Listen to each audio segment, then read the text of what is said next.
Oke, teman-teman, kita hari ini ada di Tangerang.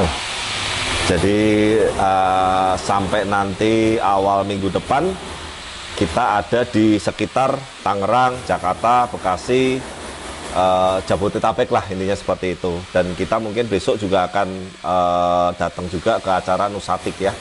Nah teman-teman, ini pas sebuah pengerjaan awal, jadi sekali lagi saya kepengen sharing, semoga apa yang nanti saya sharingkan melalui video ini teman-teman, terutama para pecinta ikan koi dan mungkin para teman-teman kontraktor pun itu bisa dapat manfaat dan dapat ibaratnya poin plusnya lah seperti itu. Nah teman-teman, seperti yang di video-video sebelumnya, seperti juga di project-project sebelumnya, yang pertama itu adalah yang kita harus pikirkan ini, intinya kolam ini tuh mau dinikmatin utama dari mana, itu sangat penting dulu teman-teman. Jadi terkadang saya sering menemui bentuk kolamnya sebetulnya oke, spek kolamnya sebetulnya oke, ikan koinya juga oke, tapi kesannya bikinnya tuh kayak sekedar asal gitu loh, peletakannya, view-nya, sudutnya. Kadang malah saya bingung ini nontonnya dari mana, habis ini udah ketemu tembok, habis ini udah ketemu pintu. Itu kan intinya sekali lagi memang karakter Blast adalah kita selalu komunikasi dengan customer. Artinya customer ini mau mengutamakan view utamanya yang ibaratnya kalau makanan, saya selalu ambil contoh, menu makanan utamanya itu di sebelah mana gitu kan. Nah kalau teman-teman ngikutin saya, ini persis sentral sini nih. Jadi kita ngelihatnya ke arah tembok yang memanjang ini. Saya lupa panjangnya kemarin berapa ya mas ya? 5,2 ya, panjangnya 5,2, lebarnya itu 2, berapa. Pokoknya tonase totalnya kolam dengan filter ini 35 ton lebih, cukup gede. Jadi ini kita juga sedang melakukan tahap penggalian yang saat ini sampai di kedalaman 1,7 meter. Jadi sekali lagi teman-teman, konsep, tema, view, menikmatinya utama dari mana itu harus benar-benar kita perhatikan supaya jangan sampai setelah kolamnya jadi, customer atau yang punya kolam ini nontonnya agak aneh gitu kan. Ini kan nanti pas nih. Nah, kamu shoot ke sini, Val, mungkin biar teman-teman lihat. Di sini nanti bisa ditaruh kursi, bisa ditaruh tempat santai, bisa duduk. Nah, yang sedikit nanti taman sisanya tanah ini kita bikin landscape. Landscape-nya itu pun nanti yang mengikuti ibaratnya dengan kolamnya itu dengan desainnya senada seperti itu. Ya, jadi teman-teman itulah yang saya mau ingatkan sekali lagi, usahakan kalau membuat kolam, membuat konsep, membuat tema itu sesuaikan dengan apa sih yang dibutuhkan customer, dan customer tuh maunya itu menikmatinya utamanya dari mana, seperti itu. Nah, yang paling kemarin kita agak lama memikirkan konsepnya, teman-teman kalau lihat di sana itu adalah anak tangga. Jadi sebetulnya anak tangga ini tadinya itu akses ke sini itu ada jalannya. Tapi terpaksa karena kita buat kolam, jadi kita kepras. Karena kalau kolamnya kita pendekin 1 meter aja, bentuknya agak kurang proporsional. Gitu. Nah, kemarin yang kita sempat mikir agak lama, kalau cuman tangga, terus dikasihin papan biasa, dikasih kayu biasa, atau decking filternya saya taruh di sini, itu kan sudah umum banget tuh, seperti itu ya. Nah, akhirnya muncullah ide, saya buat seperti jalan setapak tapi floating. Nah, ini ingat ya sekali lagi ya, floating, artinya jalan setapak itu tidak mengganggu air atau tidak mengganggu kenyamanan ikan koi di kolam. Bukan yang jalan setapak terus ada pilarnya masuk ke air ya, kalau itu saya nggak rekomen. Tapi kalau ada yang buat seperti itu pun, biasanya saya cuma ngomong, mungkin seperti yang kita renov di Semarang ya, mungkin memang di awal itu tidak kepikiran untuk dikasih koi yang bagus-bagus. Wah kalau koinya bagus, ada tiang di tengah, ada pancang, ada siku, sekali ngerempet, rusak, cuil, selesai. Ya, dan itu kadang ada yang bisa sembuh, ada yang nggak bisa sembuh. Makanya intinya sudut-sudut yang membahayakan itu sebisa mungkin memang standarnya koi itu kalau bisa dipikirkan. Kecuali customer sudah ngomong, nggak apa-apa Pak Ade, terutama yang tema natural ya, batu-batunya sampai kerendam air apa-apa, nanti kalau koinya misalkan ketata pun ya nggak apa-apa. Itu sekali lagi sudah beda request. Tapi customer di sini sekali lagi saya tekankan, dari awal sudah ngomong kepengen kolam koinya yang benar-benar nanti untuk taruh koinya yang bagus-bagus. Bukan koi yang asal-asalan, tapi estetikanya juga dipikirkan secara maksimal juga seperti itu. Nah, yang kedua, air terjun. Air terjun ini sempat tadinya saya tawarkan ada tema batu alamnya, ada naturalnya seperti bukit kecil, tapi beliau nggak suka. Jadi beliau kepengennya antara anak tangga yang floating, anak tangganya nanti keren ya, nanti desainnya udah sebagian jadi nanti tampilkan ya Val ya. Jadi itu anak tangganya nanti kalau teman-teman ngelihat itu nggak seperti anak tangga gitu, tapi bisa untuk lewat. Dan kalau malam nanti saya kasih permainan lampu, estetik apa bisa nyala keren gitu loh. Jadi kita ngelihat ke sana pun meskipun itu hanya jalan, entah mungkin ini jalan belakang atau istilahnya apa ya, jalur alternatif, tapi tetap nonton ke sana itu dapat gagahnya, dapat megahnya, dapat cakepnya gitu. Nah kemudian di sisi kiri yang tembok itu, Val, kamu shoot ke sana biar teman-teman ngerti ya, inilah yang kita konsepkan. Di situ nanti air terjun yang flow utamanya.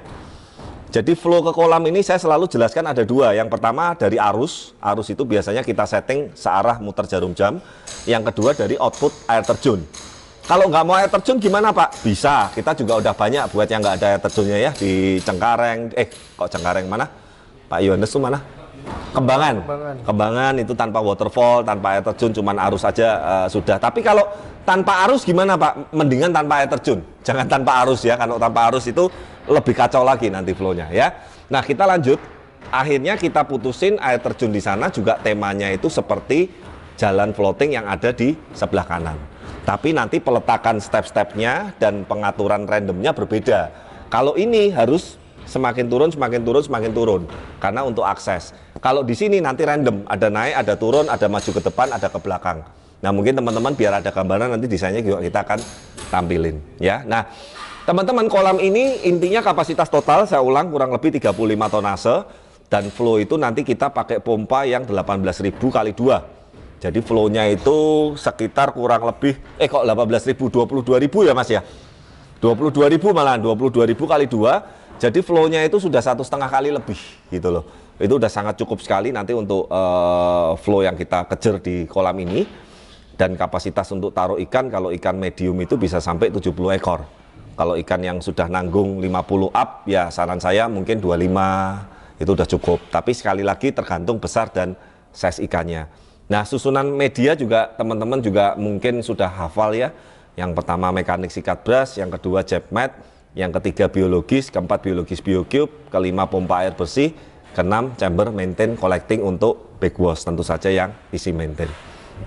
Nah seperti itu ya teman-teman. Jadi awal ini intinya kita sudah menentukan temanya, konsepnya, desainnya, di sudut mana customer nanti akan menikmati nonton ikannya, nonton kolamnya, di sekitar kolamnya nanti ada apa supaya nggak kaku. Maksudnya habis kolam langsung ketemu teras, itu kan juga nggak asik juga gitu. Nanti makanya landscape juga akan kita garap juga. Nah kemudian yang tidak kalah penting juga setelah estetikanya bagus, setelah estetikanya cantik, sistemnya juga harus keren. Gitu loh, jangan sampai ibarat mobil karoserinya keren, mesinnya dalamnya kopong, mesinnya ecek-ecek, itu kan ya akan sayang banget. Yang keren ya karoserinya keren, dalemannya, aksesorisnya atau mesinnya, engine-nya segala macam keren. Nah spek kolam ini nanti teman-teman kebetulan beliau itu sudah punya pengalaman. Jadi kalau saya tuh ngomong dengan orang yang sudah punya pengalaman bikin kolam-kolam yang biasa, bikin kolam-kolam yang jujur dalam tanda petik sekedar kolam, itu biasanya saya lebih enak untuk menjelaskannya gitu, karena beliau udah pernah buat kolam dengan seadanya lah ibaratnya, yang penting kolam dan lain-lain. Memang capek lah intinya seperti itu, bersihnya capek, ngerawatnya capek, kadang ikan sakit, ikan musibah dan lain-lain. Makanya di sini kali ini estetika keren, spek filtrasi sistem dan dalamnya juga harus keren seperti itu. Nah mungkin kurang lebih nih kalau lihat dari tahapan ini kemungkinan 3 harian lagi kita udah bisa masuk tahap pemipaan. Nanti kita juga akan update lagi teman-teman. Yang pasti salah satu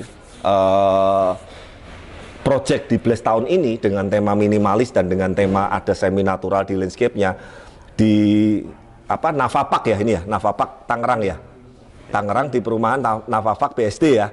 Ini saya jamin akan jadi salah satu project terkeren di tahun ini nanti, dengan finishing, dengan estetika yang lain daripada yang lain juga. Bahwa memang intinya segala sesuatu yang kita kerjakan karakternya Blaze Group itu adalah memikirkan secara overall.